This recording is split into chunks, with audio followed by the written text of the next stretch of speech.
Hello and welcome to the Providence College Podcast. I'm your host, Liz Kay, and I'm joined by producer Chris Judge of the class of 2005. Here at the Providence College Podcast, we bring you interesting stories from the Fryer family. This week, we're speaking with Angus White, a senior biology major and member of the cross-country team. When PC students transitioned to remote learning in March, some were lucky enough to bring their undergraduate research projects home, too. Angus had an especially unique opportunity. He was assessing the impact of COVID-19 in the Philippines from his home in New Zealand. Angus, thanks for joining us. Thank you for having me. So tell us how this opportunity came up. Were you going to be working, doing research this summer anyway? So in the fall, I took a class with Father Nic, a cancer biology course. And that was the first time I met him. And we discussed the opportunity of doing some research over the summer. And this was before, it must have been before COVID-19 came. So that was the original plan. And then once we went home after spring break, Father Nic offered me the opportunity to start doing some research with him, working on the Philippines. And so you're referring to Father Nicanor Austriaco, who is a professor in our biology department, and also in the theology department. He's a biologist and a moral theologian, kind of a unique faculty member at PC. But so you were going to work in his lab. He studies cell death in yeast. Yeah, that's correct. Yeah, and it would have been ideal to do sort of face-to-face stuff, but the chance to work online with him over Zoom and in different countries has just been amazing. He was based in the Philippines, and I was based in New Zealand. It's not the wet lab experience in a more traditional sense, but doing statistics and stuff is easily done from home. So that was great. So were you interested in epidemiology or public health before this? Was this something that intrigued you? I hadn't actually done too much work on it, but it's been really interesting to learn about the different epidemiological models, and especially relating to COVID-19. I think it's definitely going to be something that's going to come up in a lot more biology courses from now on. It's been great to learn about, and certainly I think it's a really much of an important field than perhaps the people put note on beforehand. It seems so interesting. I mean, everyone is sort of turning into kind of a closet epidemiologists themselves, talking about our values and everything else. I'm curious, what were your goals for the city and the region, the capital region in Manila?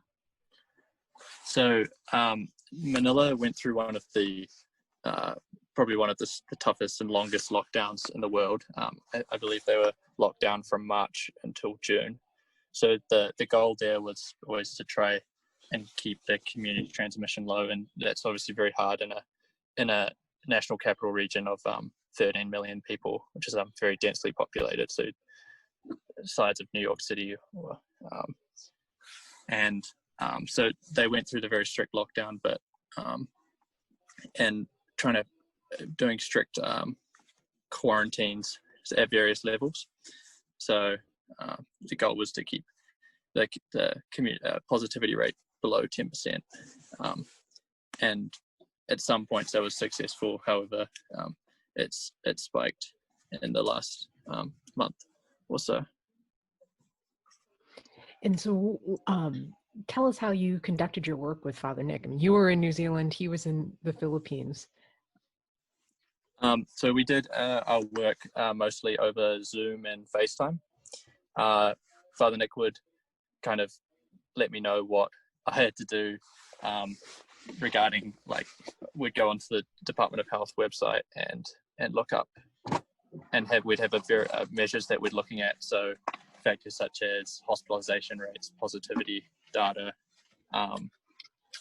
hospital capacity, and various other measures. So we'd look at that and would work over, talk it through, and then I'd kind of go off and run the statistic that he wanted me to run. And he had a previous model that he'd been working on, and then in conjunction with that, we'd write up a report that would go to the University of Santo Tomas website and then that would kind of provide an overview of the pandemic in Metro Manila, which from there the government and anyone could look at to make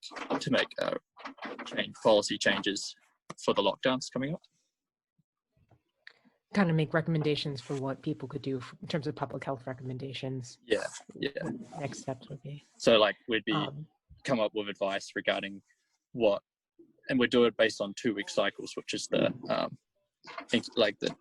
transmission cycle for COVID, which I'm sure the many household epidemiologists would know. So yeah, we've been working on that kind of basis and making those kind of 2-weekly recommendations. I'm curious how your research with Father Nic and your work with Father Nic is evolving now. Are you originally, you started off by, studying the data, but are you asking any other questions or considering other questions now in terms of vaccine allocation? Yeah, so the next stage of our research is actually adapting a model that Father Nic and one of his co-workers from the Philippines worked on. That's a forecasting model. So we're adapting that, and this is the project that I'm doing at the moment, to incorporate a vaccination category. So trying to work out the best way that we can allocate a limited amount of vaccine given the population to maximize the effectiveness. So say the Philippines has a population of 100 million people, and the initial round of a potential vaccine would potentially be the Philippines may receive about 5 million. So what is the best way to distribute that based off factors such as risk?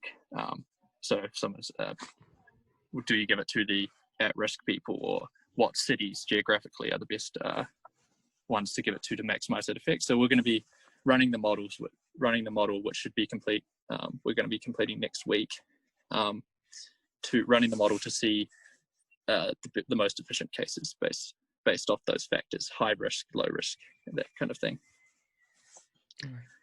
Places where transmission has been especially a problem. So would it be better to give it to the national capital region, which is the more densely populated region, rather than dispersing it around the thing? And it's sort of coming up with a policy for the Philippines as a whole, and I think there's going to be like ethical considerations in there as well, which Father Nic's background is and that will be he'll be on top of that, I'm sure. And so it's sort of avoiding like a situation where it's just wealth-based distribution or something like that, which could easily happen in places. Absolutely, and I think a lot of people are worried about that, and we about how once they actually ramp up manufacturing so that there are enough doses to go around, who gets the first? If there's scarcity, it's definitely a challenge. Do you prioritize healthcare workers who are definitely at risk, and essential workers, or people who are older or have chronic diseases? There's so many things to think about, and that whole bioethics piece is really key.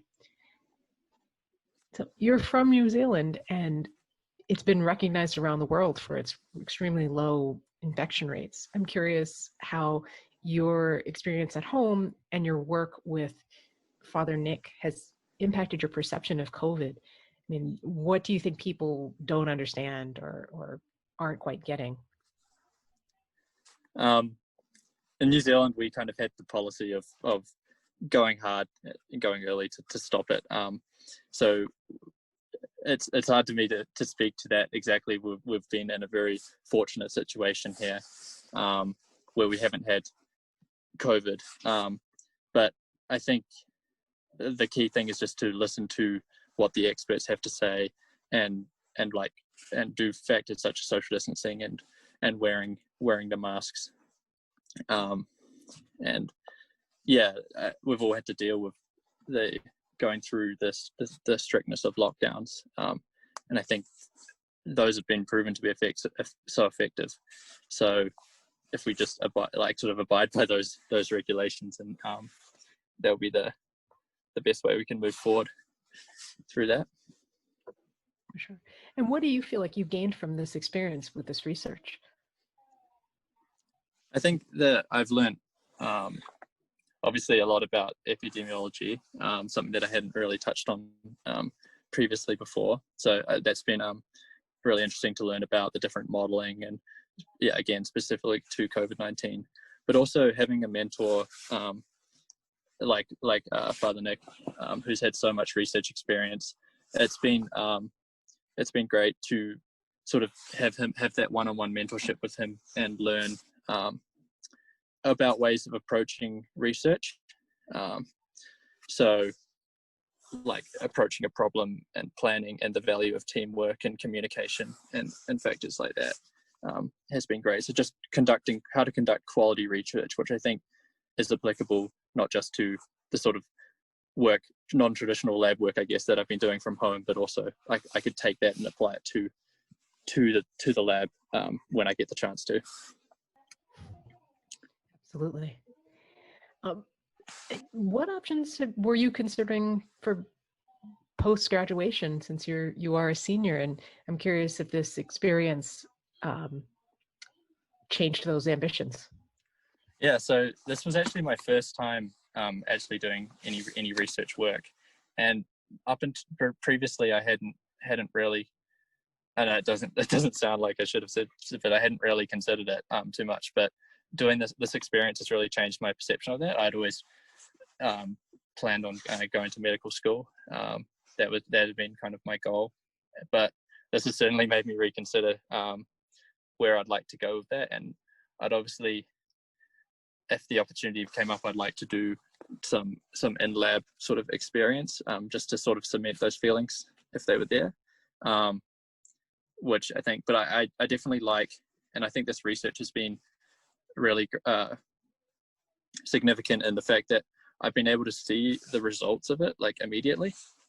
So knowing that our work, our modeling and statistics are actually affecting people's lives, and when you see that our recommendations are being put into place in the Philippines in the next few weeks, is like, that's I think that's quite powerful, which I've liked about this kind of research that we've been doing. You're definite. Can you give us some examples of outcomes that you've had and how you've tweaked the recommendations? So we look at the positivity rate. Obviously, we don't have the control. It comes down to at the government level, but we recommend, say, for example, we recommend that the Philippines remains at a certain quarantine level for 2 weeks. And then we see that they remain at that quarantine level for 2 more weeks. There's also other factors such as, I know in our last report, we recommended that the Philippine government